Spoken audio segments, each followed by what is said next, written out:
Hello students, welcome back. I am here to teach you environmental studies of standard 5th, second chapter. What is the name of the second chapter? The name of the second chapter is All Together. As the name suggests, All Together, इसका मतलब क्या होता है? हम सबको साथ में मिलके रहना है. As on page number 11, it's written, we use air, water and food.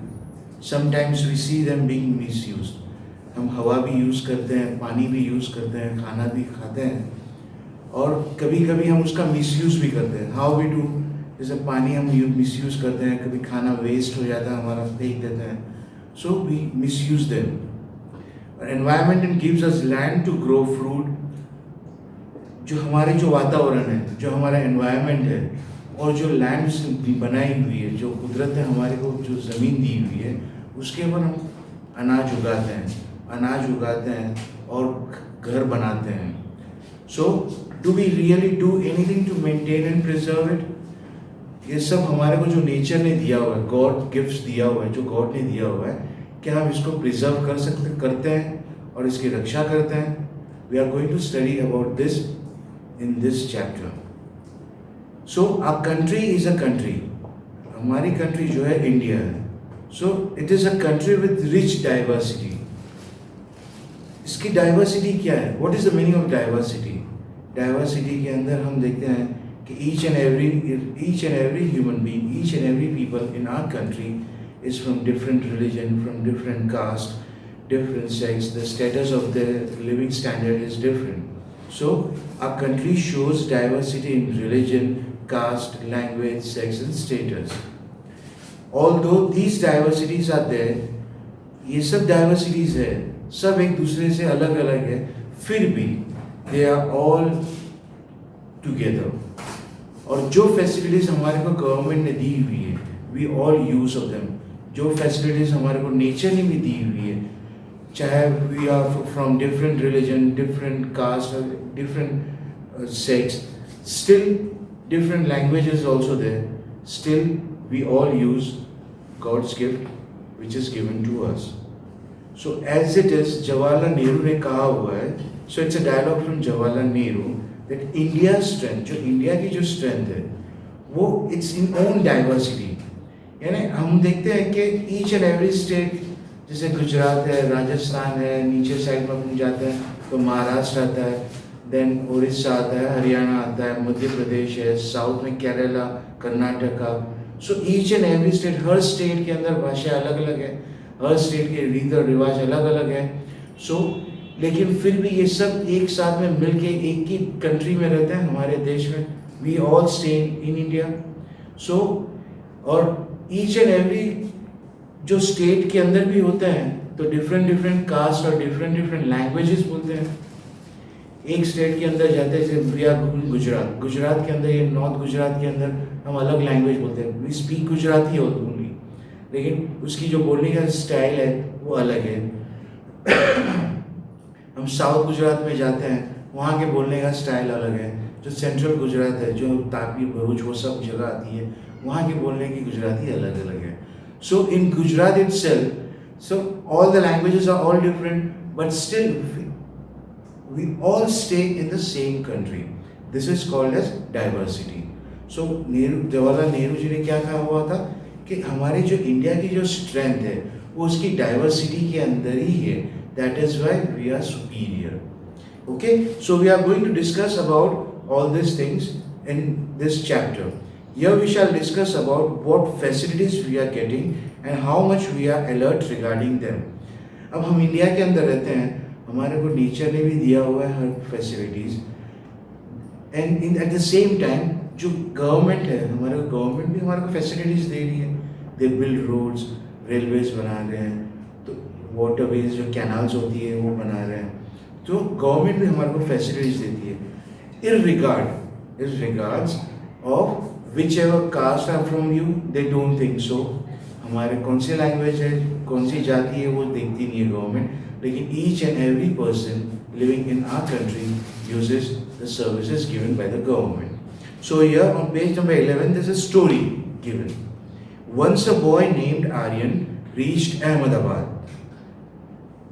Once a boy named Aryan reached Ahmedabad. Nobody knows where he came from. Where will he stay and what will he do to get food? एक बार एक लड़का आया, वो अहमदाबाद आके रुका। लड़के का नाम आर्यन था। किसी को पता नहीं है अहमदाबाद के अंदर कि ये कौन है, कहाँ से आया हुआ है। अब ये आर्यन जो है अहमदाबाद आया हुआ, अब वो कहाँ पर रुकेगा और उसको खाना कौन देगा और वो खाना कहाँ से खाएगा और उसकी जो नीड्स है वो कौन पूरी करेगा। So all our needs are fulfilled by our parents. हमारी जो खुद की पर्सनल नीड्स होती है, हमारे को खाना, कपड़ा पहनना, पॉकेट मनी, हमारे को कौन देता है? हमारे पेरेंट्स देते हैं। अब हमारे पेरेंट्स यहाँ पर नहीं है। अब ये आर्यन जो है अपने घर से निकल के अहमदाबाद पहुँचा। अब अहमदाबाद पहुँच के न उसको कोई पहचानता है। अब वो कहाँ पर रहेगा, अब उसकी बेसिक जो नेसेसिटीज़ है वो कौन पूरी करेगा उसकी, और उसकी खाना कहाँ से खाएगा वो। तो ये सब फैसिलिटीज़ कहाँ से उसको मिलेगी? Who will help this boy? What will happen to him? इसके बारे में क्या होगा इसके वो। As you see now in this page number 12 the photographs is given, so we are going to speak about the photograph which is given. As you know, जो भी photos दिए हुए रहते हैं, जो भी pictures दिए हुए रहते हैं, so each and every picture speaks about itself. वो picture खुद अपने बारे में बताती है. As now we are going to discuss about the boy named Aryan who came from Ahmedabad. So the first picture के अंदर आर्यन अहमदाबाद स्टेशन अहमदाबाद पहुंच गया। अब अहमदाबाद पहुंचने के बाद वो बैग लेके खड़ा हुआ है। सेकंड पिक्चर के अंदर क्या दिखा रहा है कि वो अपने बैग के ऊपर बैठा हुआ है और उसको रहने के लिए कोई जगह नहीं है। तो आर्यन का सबसे फर्स्ट हाउस क्या हुआ, वहाँ पर हम पिक्चर में देखो, ये पिक्चर के अंदर 2 सीमेंट के पाइप दिख रहे हैं। तो आर्यन का सबसे फर्स्ट हाउस क्या हुआ? सीमेंट के पाइप। अब सेकंड पिक्चर के अंदर उसको कोई पुलिस वाला दिखा वहाँ पर। थर्ड पिक्चर के अंदर उसको कोई हेल्प नहीं कर रहा था। थर्ड पिक्चर के अंदर वो पाइप के अंदर ही बैठ गया हुआ है। अब पाइप के अंदर ही उसको रहने का है। सो नाउ फोर्थ पिक्चर के अंदर क्या कर रहा है वो पाइप के अंदर ही खाना बना रहा है। अब खाना भी वहीं पे बना रहा है। फिफ्थ पिक्चर के अंदर देख रहा है एक लड़का आता है उसके पास उसको हेल्प करने के लिए। सिक्स पिक्चर के अंदर दोनों मिलके रहना शुरू करते हैं। सेवेंथ पिक्चर के अंदर दोनों वहाँ पर अपना टेंट बनाते हैं। एट पिक्चर के अंदर दोनों एक दूसरे की हेल्प करके जो फैसिलिटीज़ होती है वो यूज़ करते हैं। Now think and say the first question is where would Aryan's first house be. अब बताओ ये आर्यन का पहला घर कहाँ पर है? वो अहमदाबाद पहुँचा। अब अहमदाबाद पहुँच के उसका फर्स्ट हाउस कौन सा रहेगा? So the answer will be cement pipe would be Aryan's first house. तो उसको सीमेंट पाइप वहाँ पर दिख रहा है आपको फोटो के अंदर? हाँ, यस, वो सीमेंट पाइप के will be Aryan's first house. So next question is what? Which facility would Aryan have first? अब वहाँ पर उसको कोई फैसिलिटी मिली? नहीं मिली। अब आर्यन को वहाँ पर कौन सी फैसिलिटीज मिलेगी? When Aryan first came to Ahmedabad, जब पहली बार वो आर्यन अहमदाबाद आया, he was having no home, उसका घर था ही नहीं। He came from outside. Now वहाँ पर अहमदाबाद में आने के बाद उसका कोई घर नहीं था, तो कहाँ रहेगा? So he started living in one of the 2 cement pipe. जो 2 सीमेंट पाइप था वहाँ पर वो रहना स्टार्ट किया। जो रोड के किनारे रखा हुआ था, as you see in the picture, in the first and second picture, कि where is the cement pipe located? It's near the road. He cooked his food, उसने खुद ने खाना बनाया, वहीं पे वो सोता था और वो पाइप में ही रहता था। He had no facilities required to live a comfortable life. अब कंफर्टेबल लाइफ के लिए वहाँ पर उसको कोई फैसिलिटीज मिली? कोई फैसिलिटीज नहीं मिली। सो which facility would Aryan have first? When Aryan first came to Ahmedabad, he was having no home to live and hence he started living in one of the 2 cement pipe. kept near the road. When Aryan first came to Ahmedabad, कहाँ पर उसको रुका? वहाँ पर कोई घर था नहीं, वो साइड में जो पाइप थे वहीं पे आके वो उसका पहला घर रहा. Clear? So the third one, why would another boy have joined Aryan? Second जो दूसरा बॉय और जो दूसरा लड़का फोटो में दिख रहा है ना, जो ग्रीन कलर का शर्ट पहन के, why he joined Aryan? Both of the why he would joined Aryan? क्योंकि अगर वो सपोर्ट कर रहा है आर्यन को, so they both will be benefited. अब इसी के अंदर जो हमने पढ़ा हुआ है, जो हमारा चैप्टर का नाम है ऑल टुगेदर, कोई भी अजनबी होता है हमारे को हेल्प करता है. अब हम जैसे रोड पे जा रहे हैं, अब रोड पे जाने के बाद हमारे को रोड का कहीं कहीं पर्टिकुलर एरिया में हमारे को पहुंचना है और हमारे को वो एरिया का नाम नहीं, खाली नाम मालूम है, एड्रेस मालूम नहीं है.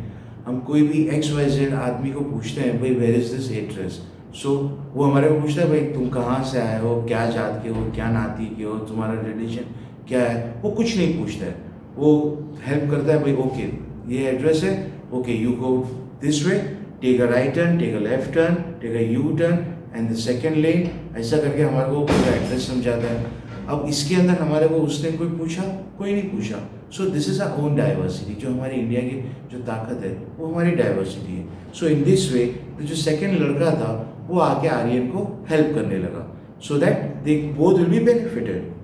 Now what may another boy have brought with him. अब दूसरा लड़का उसके साथ में क्या लेके आया? अब दूसरा लड़का उसके साथ में क्या लेके आया? He was helping with him. अब जो भी उसके पास था वो उसके साथ में लेके आ गया. Now next, who will be benefited due to both the boys being together. अब दोनों साथ में लड़के मिल गए तो कौन बेनिफिट उसके बेनिफिट उसको मिलेगा? कौन से लड़के को बेनिफिट मिलेगा? Both the boys will get benefit. So अगर दोनों लड़के साथ में मिल के रह रहे हैं तो एक दूसरे को सपोर्ट करेंगे, एक दूसरे की हेल्प करेंगे. So both the boys will be benefited by living together. What are the facilities would both the friends get now? अब दोनों को क्या क्या दूसरी फैसिलिटीज मिलेगी? So both the friends can now live a better life. अब हम जो अकेले रहते हैं तो हमारे को अकेले को कितनी परेशानी हो जाती है. अब अकेले रहने में हमारे को परेशानी होती है तो we need a support, we need a companion. आप अकेले स्कूल के अंदर आते हो, स्कूल के अंदर रहने के बाद आपको कोई फ्रेंड्स नहीं मिलेगा, आप अकेले अकेले रहोगे क्लासरूम के अंदर, तो कैसा लगेगा? तुम्हारे को लगेगा बहुत ख़राब लगेगा, यू फील लोनली. ऐसा लगेगा भाई स्कूल के अंदर मैं आके मेरा क्या फ़ायदा, I have no friend. So in this way if you have a single friend, अगर एक फ्रेंड भी रहेगा तो यू विल फील हैप्पी. तो in this way both the boys will get benefit and both the friends can now live a better life by using the shed and sewage pipe. जो cement का जो pipe था वो pipe use करके they can live a more systematic life. जैसे घर कैसा होता है कि छत होती है, अब cement pipe is a round cement pipe, उसके ऊपर छत भी उसको मिल गई और नीचे फ्लोर भी मिल गया. सो रूफ भी मिल गया और नीचे फ्लोर भी मिल गया. So they can live a more systematic life. Both of them live together and work together due to which the work had decrease. अब काम एक दूसरे की हेल्प करेंगे तो काम का लोड एक दूसरे पे वो कम गिरेगा. So the workload will be decreased and they can live a better life. Clear? Now next question, what other facilities would both the friends get now? As we have learned, as we have studied just now. Now you turn page number 13. उसमें लिखा हुआ है what would they do now to get more facilities. अब वो क्या करेंगे दूसरी facilities के लिए? एक दूसरे को हेल्प किए, हेल्प करने के बाद अब उसको फैसिलिटीज़ चाहिए तो वो फैसिलिटीज़ कहाँ से लेंगे? तो वो फैसिलिटीज़ जब government which gives them the facilities they take it from there. Now as you see on the page number 13, what things, where would the boys buy vegetables from. अब वेजिटेबल्स कहाँ से लाएंगे? अब वो कहाँ से जाएंगे? वहाँ पर काम करेंगे, काम करके वो पैसा कमाएंगे. अब पैसा कमाएंगे, वो पैसे से वो वेजिटेबल्स खरीदेंगे. अब वेजिटेबल्स खरीदेंगे, अब वेजिटेबल्स खरीदने के बाद वो उसकी खाना बनाएंगे.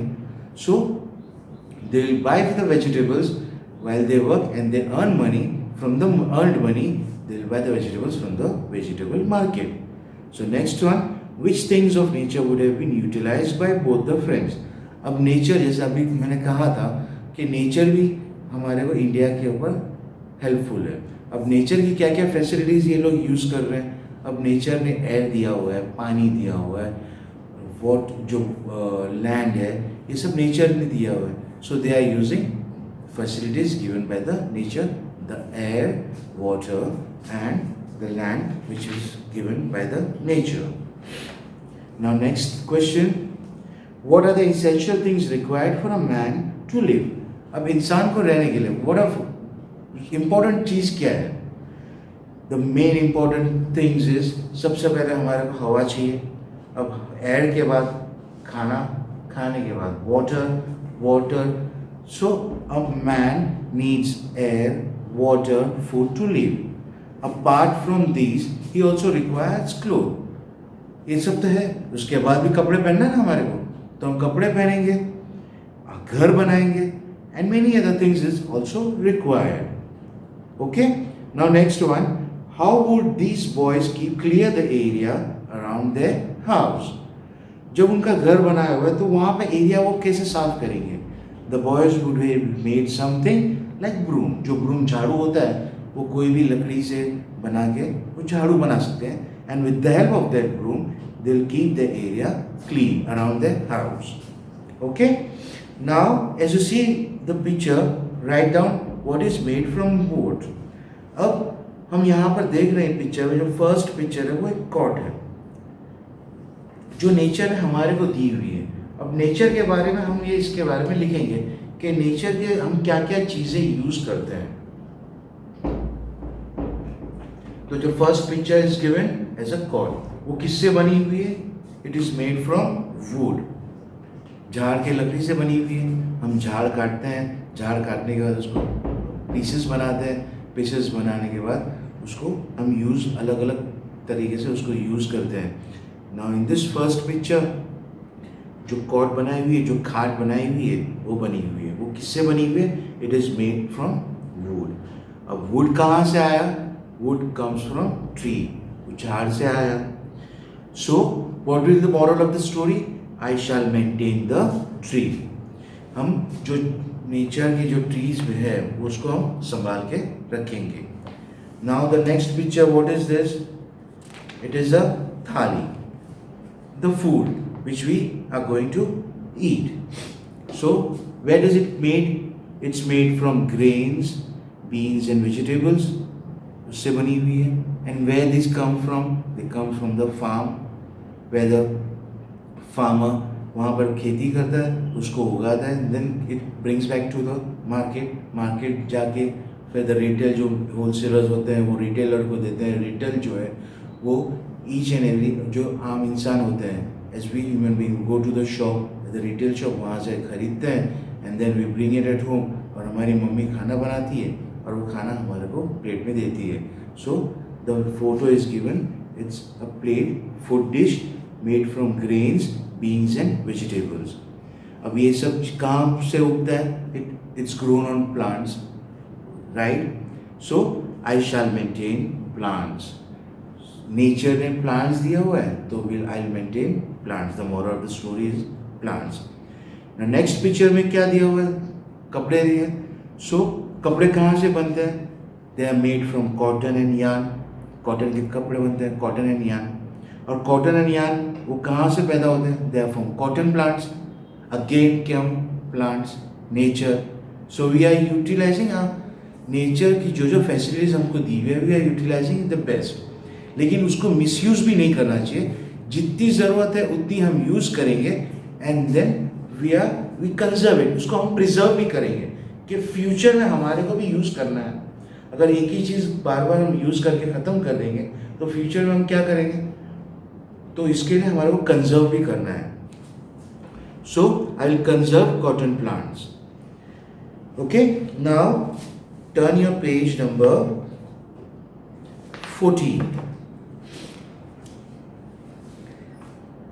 ऑब्जर्वेशन दिया हुआ है. अब ये ऑब्जर्वेशन हम क्या कर रहे हैं? ये ऑब्जर्वेशन हम देख रहे हैं. In the first picture what we are observing, जो अभी मैंने कहा था, the picture is the journey of the grains and vegetables from the field to a table. ये पूरा पिक्चर को ऑब्जर्वेशन देखते हैं तो ऑब्जर्वेशन में हमको क्या दिखता है कि खेती से जो हम अनाज उगाते हैं वहाँ से जो अनाज निकलता है वो कंप्लीट पूरा जो प्रोसीजर, पूरी साइकिल होती है, वो डायरेक्ट हमारी प्लेट पे नहीं आता है, वो पूरी साइकिल थ्रू चेंज होके वो हमारी प्लेट पे आता हुआ है और हमारे टेबल पे आता है. So the picture is the journey of grains and vegetables from the field to our table. So in the first picture, the farmer and his wife are filling the food grains grown in the field in a sack. अब ये first picture में हम देखेंगे जो farmer और उसकी wife है वो जो खाना, जो अनाज उगा हुआ है, वो फूड ग्रेन्स जो उगा हुआ है, जो खेती की हुई थी, उसको काट के, उसको थ्रैश करके, उसको गोनी के अंदर भरते हैं. In the second picture, the grain bags are kept in the godown. अब ये जो ग्रेन बैग्स जो हुई, जो तैयार हुए, जो थैले तैयार हुए, वो कहाँ पर फर्स्ट रखेंगे? They will keep in the godown. So in the second picture the grain bags are kept in the godown. जो पीछे हमारे को दिख रहा है फोटो के अंदर, वो अंकल के पीछे वो पूरा गोडाउन है, वहाँ पर वो गोडाउन के अंदर रखा जाता हुआ है. The retail merchants buy grains from the wholesalers. अब ये जो रिटेल मर्चेंट आते हैं, जो रिटेल मर्चेंट कौन होते हैं? जो छोटे व्यापारी होते हैं, जो छोटे बिजनेसमैन होते हैं. और होलसेलर होते हैं, वो एकदम लार्ज क्वांटिटी में खरीदते हैं, फिर वहाँ से रिटेल जो है वो स्मॉल क्वांटिटी में खरीदते हैं. So in the second picture the grain bags are kept in the godown, the retail merchants buy grains from the wholesalers. Now in the third picture a women is buying different vegetables. पीछे दिख रहा है औरत vegetables bye कर रही है. So a women is buying different vegetables and food grains from a greengrocer. सब्जी वाले से वो वुमेन खरीद रही, सब्जी खरीद रही है, फूड ग्रेन्स भी खरीद रही है. So in the third picture a women is buying different vegetables and food grains from a greengrocer. So in the fourth picture the grain brought in ground into the flour. अब fourth picture के देख रहे, अब वो lady लेके आई, अब वो आटा पीसेगी कहाँ पर? घर पे आटा पीसेगी तो चक्की होती है. पहले ज़माने के अंदर वो पहले हाथ से चक्की होती थी. Now it is electric machine लगी हुई है. So in this fourth picture के अंदर हमारे को क्या दिख रही है कि a lady is grinding grains by grinding wheels. वो जो चक्की जैसे होती है उसको ग्राइंडिंग व्हील्स बोलते हैं. Now in the fifth picture, अब फिफ्थ पिक्चर के अंदर हमारे को क्या देख रही है? वो लेडी क्या कर रही है? वो आटा गूंथ रही है. So in the fifth picture a women is preparing dough the floor.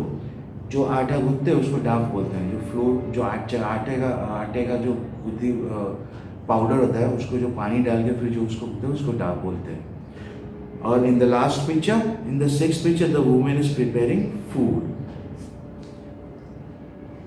तो सिक्स्थ पिक्चर के अंदर क्या करती है? तो the lady is cooking food from the vegetable and grains and then which are grown in the field and it comes to our plate in our home and they are cooked at home. Clear? So in this part we are going to study till here